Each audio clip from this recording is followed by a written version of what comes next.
Manifesto YCP మేనిఫెస్టోలో ఏ అంశాలు పొందుపరుస్తారు అన్నది కీలకంగా మారింది. మరో 2 రోజుల్లో మేనిఫెస్టో విడుదలకు వైసీపీ సన్నాహాలు చేస్తున్న నేపథ్యంలో గత మేనిఫెస్టోకి కొనసాగింపుగా కొత్త హామీలు ఉంటాయి అంటున్నారు. బస్సు యాత్ర ద్వారా పలు అంశాలపై ఫోకస్ పెట్టారు జగన్. విద్య, వైద్యం, యువత, వ్యవసాయ రంగాలకు పెద్దపీట వేస్తూ మేనిఫెస్టోని రూపకల్పన చేస్తున్నారు. కాంట్రాక్ట్, అవుట్ సోర్సింగ్, అలాగే ఉద్యోగుల పిల్లల ఉన్నత చదువుల కోసం ప్రత్యేకంగా ఒక పాలసీని తీసుకొద్దామనే ఆలోచనలో కూడా ఉన్నారు. ఇప్పటికీ రాష్ట్ర వ్యాప్తంగా ప్రజల ఆకాంక్షలు, అభిప్రాయాలు సేకరించింది వైసీపీ. బస్సు యాత్ర ద్వారా తాను చూసిన అంశాలను కూడా మేనిఫెస్టోలో చేర్చబోతున్నారు సీఎం జగన్. ఇక మహిళలు, యువత, రైతుల అభ్యున్నతి కోసం ప్రత్యేకంగా మేనిఫెస్టో రూపకల్పన ఉండబోతోంది. నవరత్నాలను మించి మేనిఫెస్టో ఉంటుందనే ప్రచారం జరుగుతోంది. మేనిఫెస్టోని ఇవాళ ఫైనల్ చేయబోతున్నారు సీఎం జగన్.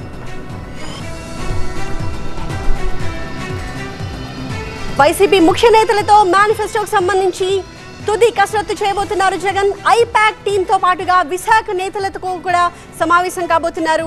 ముఖ్యమంత్రి బస చేసిన ఎండాడ క్యాంప్ సైట్ కి వచ్చారు జగన్ సతీమణి వైఎస్ భారతి.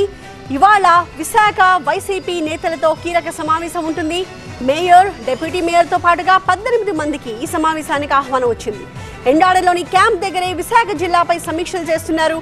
గెలుపు వ్యూహాలపై దిశానిర్దేశం చేయబోతున్నారు సీఎం జగన్.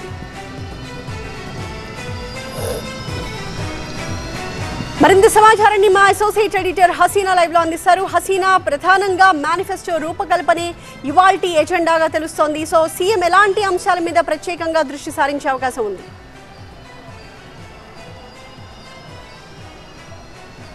సీఎం జగన్ మేమంతా సిద్ధం బస్సు యాత్ర ఇప్పుడు విశాఖకు చేరుకుంది. విశాఖ తర్వాత విజయనగరం, శ్రీకాకుళం జిల్లాకు వెళ్ళిన తర్వాత ఈ బస్సు యాత్ర అనేది ముగుస్తుంది. ఈ నెల 24న బస్సు యాత్ర ముగిసిన తర్వాత 25వ తేదీన పులివెందులలో వెళ్ళి సీఎం జగన్ నామినేషన్ వేస్తారు. నామినేషన్ వేసిన తర్వాత 26, 27 తేదీల్లో ఆయన అమరావతిలో, తాడేపల్లిలో ఉంటున్నారు. ఈ 2 రోజులు ఆయన మేనిఫెస్టోని విడుదల చేయడానికి అంతా సిద్ధం చేసుకుంటున్నారు. ఈ మేనిఫెస్టోలో మనం మీటింగ్కి సంబంధించి మనం మాట్లాడితే ఆల్రెడీ మేనిఫెస్టోకి సంబంధించి ఆల్రెడీ వర్క్ నడుస్తూనే ఉంది. మధ్యాహ్నం లంచ్ టైంకి చూసుకుంటే ఆ టైంలో రోజు కూడా ఆయన తన టీంతో కూర్చొని మేనిఫెస్టోలో అంశాలు, అంటే ఈ పాదయాత్రలు కూడా అనేక అంశాలు, ఆయన ఈ బస్ యాత్రలో కూడా ఆయన అనేక అంశాలు చూశారు కాబట్టి ఆ అంశాలకు సంబంధించి కూడా ఈ మేనిఫెస్టోలో ఉండబోతున్నాయి. ప్రధానంగా మనం చూసుకుంటే మహిళలకు సంబంధించి గ్యాస్ సిలిండర్ అంశం కూడా ఒకటి రాబోతున్నట్టు తెలుస్తుంది దీంట్లో మేనిఫెస్టోలో. అలాగే వైద్య ఆరోగ్యం సంబంధించి కూడా ఒక ఏదైనా స్కీమ్ తీసుకుని వచ్చే అవకాశం అయితే కనిపిస్తుంది. అలాగే కాంట్రాక్ట్ ఉద్యోగస్తుల పిల్లలకు సంబంధించి కూడా ఒకటి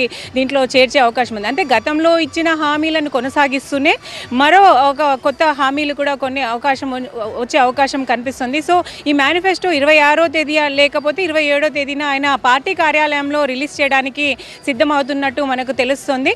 సో తర్వాత 27 తర్వాత అంటే 28 నుంచి సీఎం జగన్ ప్రతి జిల్లాలో, అంటే ఒక్కొక్క జిల్లాలో ఇప్పటివరకు అయితే ఎక్కడెక్కడైతే సిద్ధం సభలు ఆయన నిర్వహించలేదో ఆ ప్లేసెస్లో వెళ్ళి సిద్ధం సభలు నిర్వహించడానికి హెలికాప్టర్ ద్వారా రోజుకు ఒక 3 సభలను ప్లాన్ చేసుకున్నారు. ఇంకా ఆ సభలన్నీ కూడా రోజుకి 3 సభలు ఉండబోతున్నాయి కాబట్టి తాడేపల్లి నుంచి ఆయన హెలికాప్టర్లో వెళ్ళి ఆ సభలు నిర్వహించి మళ్ళీ సాయంత్రానికల్లా తిరిగి వస్తారు. ఇంకా ఎలక్షన్ వరకు ఇదే కొనసాగుతుంది కాబట్టి ఇంకా ఆయన షెడ్యూల్ అంతా బిజీగా ఉన్న నేపథ్యంలో ఈ 2 రోజుల్లో మేనిఫెస్టో అనేది విడుదల చేయడానికి సిద్ధమవుతున్నారు. ఇంకా ఈ రోజు అంశానికి మనం చూసుకుంటే ఈ రోజు అంతా పూర్తిగా ఆయన హాలిడే అనమాట, రెస్ట్లో ఉన్నారు. అయితే మార్నింగ్ కొంచెం సేపు పార్టీకి సంబంధించిన లీడర్స్తో ఆయన సమావేశం అవుతారు. ఆ తర్వాత ఈ మేనిఫెస్టో అంశం పైన కూడా కొంతమంది ముఖ్య నేతలతో ఆయన సమావేశం అయ్యే అవకాశం అయితే ఖచ్చితంగా కనిపిస్తుంది. Thank you Hasina.